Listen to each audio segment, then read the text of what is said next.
Assalamualaikum warahmatullahi wabarakatuh. Di sini kami akan mempresentasi. Assalamualaikum warahmatullahi wabarakatuh. Yang terhormat Bapak Suryaning Buwono dan teman-teman sekalian. Di sini kami akan mempresentasikan materi mengenai peran pemerintah di bidang teknologi. Penjelasan pertama akan disampaikan oleh rekan saya, yaitu Indri.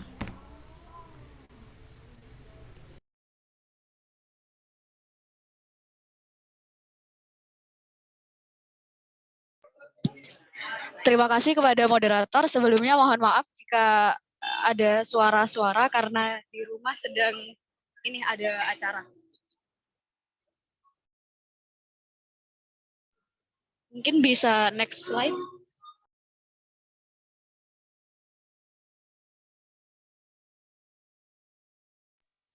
Baik, di sini saya akan menjelaskan tentang latar belakangnya. Nah, dengan adanya perkembangan ekonomi yang diiringi dengan perkembangan teknologi yang pesat, menyebabkan pemerintah harus gerak cepat. Nah, bentuk perkembangan teknologi yang saat ini berkembang adalah e-commerce yang dapat dipahami sebagai kegiatan dalam lingkup transaksi atau jual beli yang menggunakan internet untuk mempermudah transaksi. Nah, untuk itu pemerintah perlu campur tangan supaya perkembangan ini dapat dikendalikan. Karena jika tidak dikendalikan akan bergerak secara liar dan memungkinkan kekuasaan teknologi tersebut dikuasai oleh pihak lain yang tidak bertanggung jawab. Kemudian hasil akhirnya dapat memberikan dampak positif dalam berbagai aspek dan menciptakan kondisi negara yang kondusif. Next.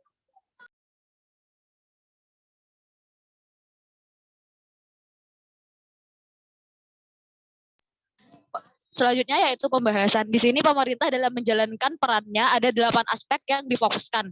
Yang pertama yaitu aspek pendidikan dan sumber daya manusia. Yang kedua yaitu aspek pendanaan. Ketiga aspek perpajakan. Keempat aspek logistik. Kelima aspek perlindungan konsumen.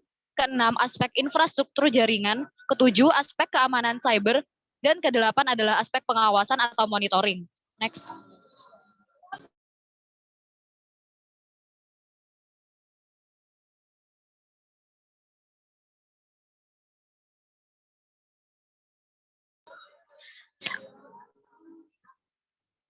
Untuk Untuk aspek pertama yaitu pengguna internet yang setiap tahunnya meningkat menyebabkan pemerintah harus bergerak cepat untuk dapat menyesuaikan dengan perkembangan teknologi informasi tersebut. Bahkan menurut hasil survei yang dilakukan oleh APJI atau Asosiasi Penyelenggara Jasa Internet pada tahun 2021 mengalami peningkatan yang cukup tinggi dari tahun ke tahun hingga mencapai 202,6 juta pengguna internet. Nah, jumlah pengguna internet Indonesia 2021 tembus 200 juta. Hal ini berdasarkan oleh laporan dari kompas.com. Selain itu, dengan pertumbuhan pengguna internet yang dibilang cukup pesat ini memberikan pengaruh besar pada pertumbuhan startup di Indonesia untuk menunjang sirkulasi perekonomian digital yang mana terwakilkan oleh pertumbuhan e-commerce, maka pemerintah pun menghadirkan kebijakan ekonomi 14 melalui peraturan Presiden nomor 74 tahun 2017 yang mengatur tentang pesta jalur perdagangan nasional berbasis elektronik dengan berfokus pada 8 aspek yang sudah disebutkan. Nah, untuk aspek pendidikan kemampuan masyarakatnya dengan kemajuan teknologi, pemerintah setempat memberikan berbagai macam fasilitas yang dapat mengembangkan pengetahuan serta kemampuan mereka dalam menggunakan teknologi. Nah, untuk aspek yang kedua adalah aspek pendanaan. Dengan pemerintah sebagai pihak perantara yang mempertemukan antara pelaku usaha startup dengan pihak investor. Di sini pemerintah memberikan pendanaan bagi startup tersebut dan juga pemerintah tidak boleh ikut campur dengan memberikan suntikan dana atau modal. Jadi pemerintah tidak secara gamblang memberikan pendanaan bagi para startup tersebut, melainkan dengan memberikan ruang untuk dapat mempertemukan pihak startup dan investor. Dengan alur pertemuan tersebut akan dilakukan diskusi produk dan jika pihak investor memiliki ketertarikan pada produk tersebut, tentu akan melakukan suntikan dana pada startup tersebut dan begitu pula sebaliknya. Untuk penjelasan untuk penjelasan selanjutnya akan dijelaskan oleh teman saya. Terima kasih.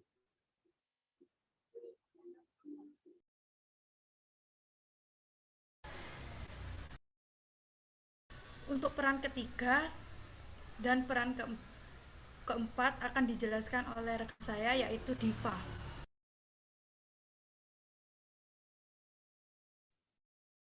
Terima kasih kesempatannya. Di sini saya akan memaparkan mengenai aspek peran pemerintah Yang ketiga yaitu aspek perpajakan.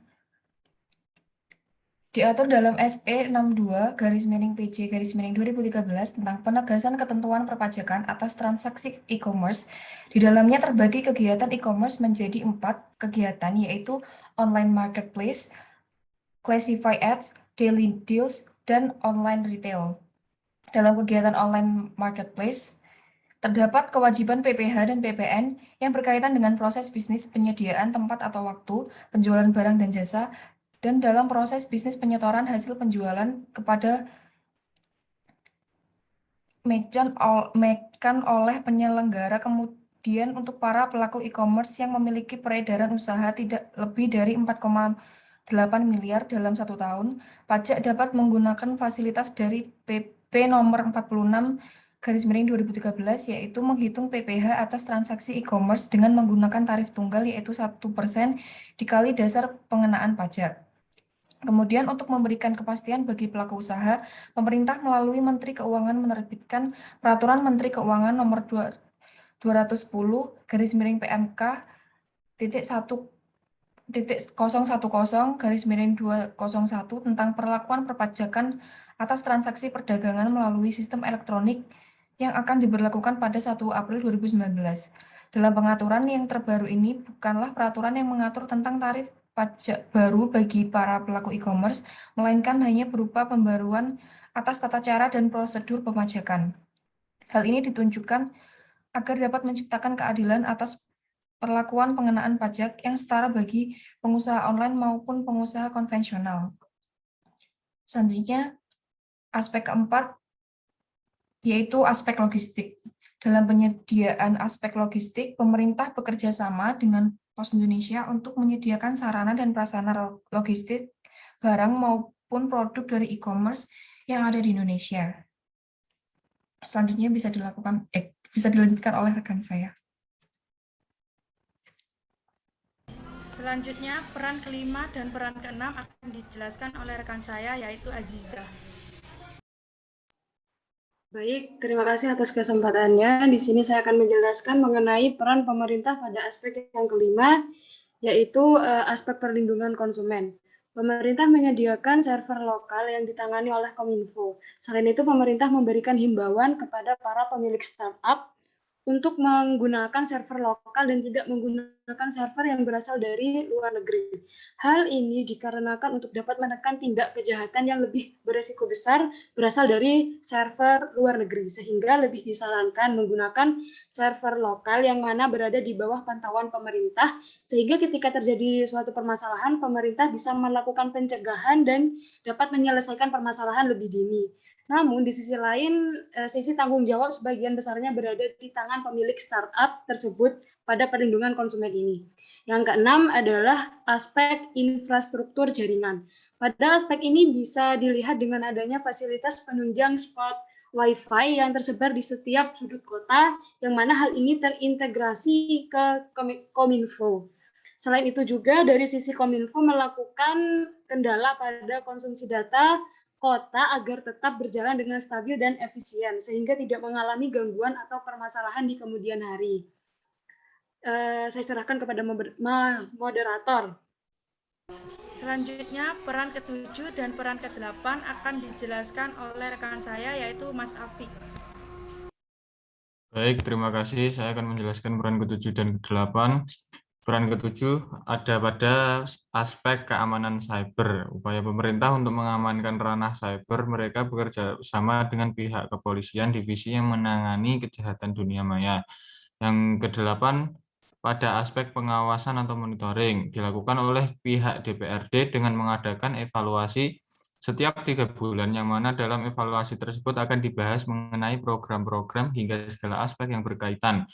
Kemudian untuk pengawasan aktivitas dari e-commerce sendiri, pemerintah bisa melakukan pengawasan dari sisi keuangan mereka, yaitu dengan melalui pelaporan keuangan mereka yang terwakilkan pada pembayaran pajaknya, yang mana hal ini dilakukan pada setiap bulannya dengan menyertakan laporan-laporan terkait keuangan mereka kepada pihak perpajakan. Dengan demikian, segala bentuk kebijakan atau peranan pemerintah dalam menangani perkembangan teknologi sudah dilakukan secara maksimal. namun belum cukup optimal. Hal ini dikarenakan perubahan zaman yang terbilang cukup cepat, bisa dibilang pada setiap detiknya selalu mengalami perkembangan atau perubahan satu langkah lebih maju daripada peradaban manusia. Sehingga dengan segala keterbatasan yang dimiliki oleh pemerintah untuk menghadirkan berbagai macam peraturan maupun regulasi yang dapat merangkul segala perubahan dan perkembangan, itu bisa dikatakan sulit untuk dilakukan. Sekian dari saya, terima kasih.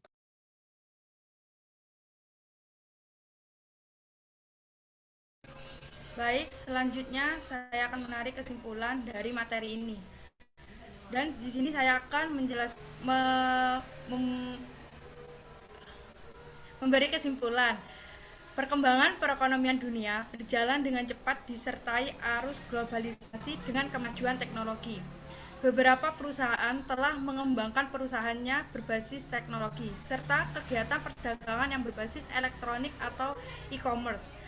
Peningkatan pengguna internet menyebabkan pemerintah harus bergerak cepat dalam mengembangkan teknologi. Pertumbuhan penggunaan internet memberi pengaruh yang besar terhadap pertumbuhan perusahaan startup di Indonesia. Untuk menunjang sirkulasi perekonomian digital pada pertumbuhan e-commerce yang terjadi, pemerintah menghadirkan kebijakan ekonomi 14 melalui Peraturan Presiden Nomor 74 Tahun 2017 yang mengatur tentang peta jalur perdagangan nasional berbasis elektronik. Terdapat 8 aspek yang menjadi fokus utama, yaitu pendidikan dan SDM, pendanaan, perpajakan, logistik, perlindungan konsumen, infrastruktur jaringan, keamanan cyber, dan pengawasan. Saat ini, kebijakan atau peranan pemerintah dalam menangani perkembangan teknologi sudah dilakukan secara maksimal namun belum cukup optimal. Hal ini dikarenakan perubahan zaman yang cepat, sehingga dengan segala keterbatasan yang dimiliki oleh pemerintah untuk menghadirkan berbagai macam peraturan maupun regulasi yang dapat merangkul segala perubahan dan perkembangan itu bisa dikatakan sulit untuk dilakukan. Sekian presentasi dari kelompok kami, mungkin ada pertanyaan. Terima kasih.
Permisi Bapak, ini presentasinya sudah selesai. Mau dilanjut pertanyaan atau gimana ya Pak?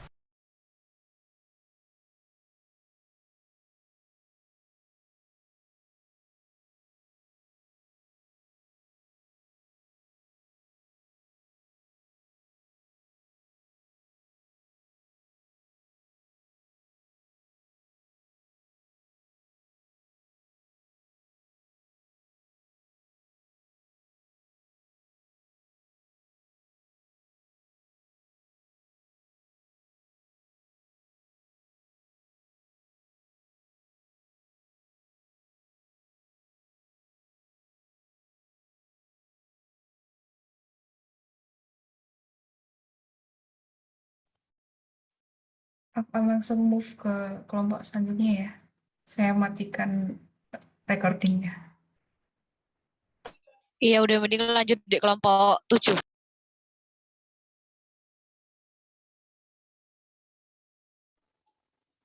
Kalau sudah, mohon di stop recordnya, Mbak.